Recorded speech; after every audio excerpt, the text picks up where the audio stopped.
This year, Malaysia is chair of ASEAN, and Datuk Najib will be chairing a couple of summits, one with his colleagues in ASEAN. Of course, later in the year will be besides having a summit with ASEAN heads of government in ASEAN, is also a summit with dialogue partners. Being in the chair, of course, we have added responsibilities. Being in the chair, we have to steer ASEAN in the direction of closer integration, politically, socially, culturally, and economically. I am driving the ASEAN economic integration process. Being in the chair, of course, I have a role to play. Yeah? Our role is to make sure that we push harder, we work harder, we work extra hard in order to achieve the goals we have set for ourselves. A number of issues which remain outstanding. For example, we're not there yet in terms of achieving 100% economic integration. We hope to be able to push to at least 95%. We have another issue, for example, on RCEP, Regional Comprehensive Economic Partnership negotiations. 7 rounds have been conducted so far, and there are a number of outstanding issues. As chair, my role is to provide leadership so that we can achieve progress in these negotiations. As chair, of course, I would like to play a leadership role in terms of making further progress in the area of trade facilitation. I would like to achieve more progress in the area of removing non-tariff barriers. So, being chairman of ASEAN Economic Ministers meeting for the whole of this year, I have added responsibility. In the past, I've been a participant in all those meetings, of course, a very active participant.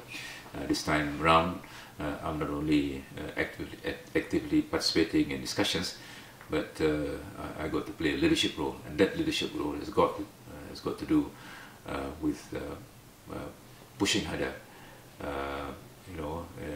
so that we can achieve the goals we have set for ourselves by the end of this year, so that by the end of this year we can declare ASEAN as an economic community.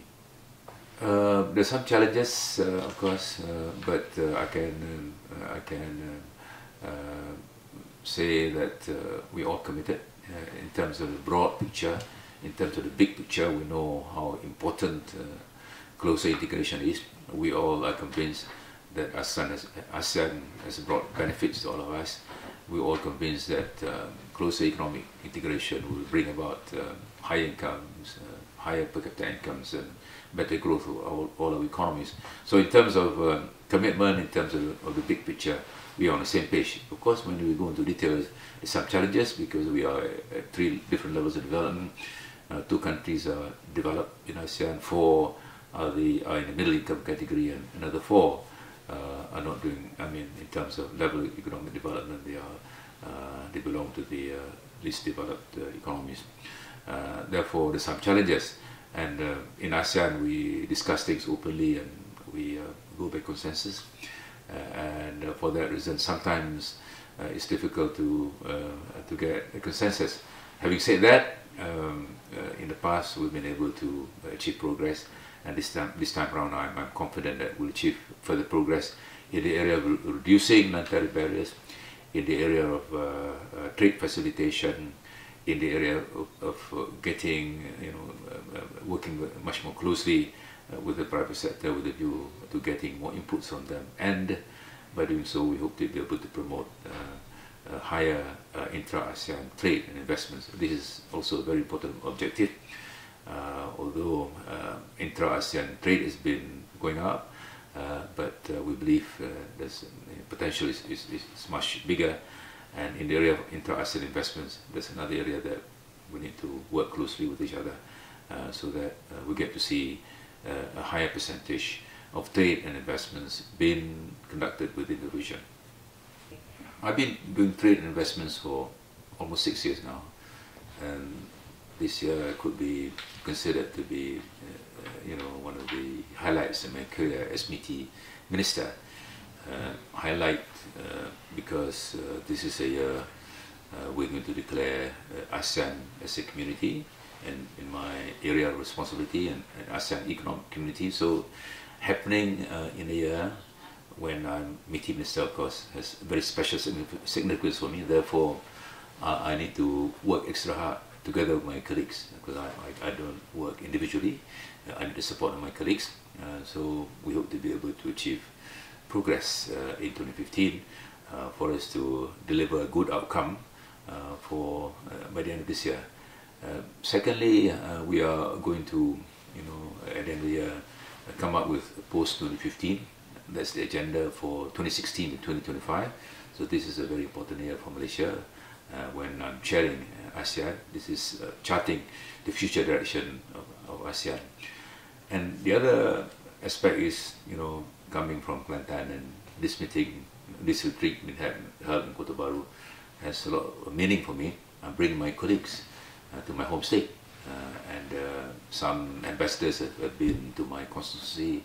I brought some ambassadors to Kelantan, but bringing all my colleagues together has got a special meaning for me, so that they have a better understanding of where I come from, the challenges I'm facing as a politician, as a minister in developing Kelantan. And it is a big honor for us in Kelantan. The fact that my colleagues have agreed to my proposal to have this meeting in Kelantan is a recognition of the fact that in Malaysia we want to be inclusive. There's some parts of the country which are not developing as fast. Malaysia is not the Klang Valley, Malaysia is not Kuala Lumpur, Malaysia is Sabah, Sarawak and Kelantan as well. So in the context of inclusive development, in the context of my ASEAN colleagues having a glimpse of what rural Malaysia looks like, these are very, very important matters for me, and for that reason I've been spending many hours in the last, or many days in the past 6 months preparing for this special moment. I would say one of the highlights of my career in MITI is chairing the ASEAN meeting in a year when we are going to declare ASEAN as an economic community.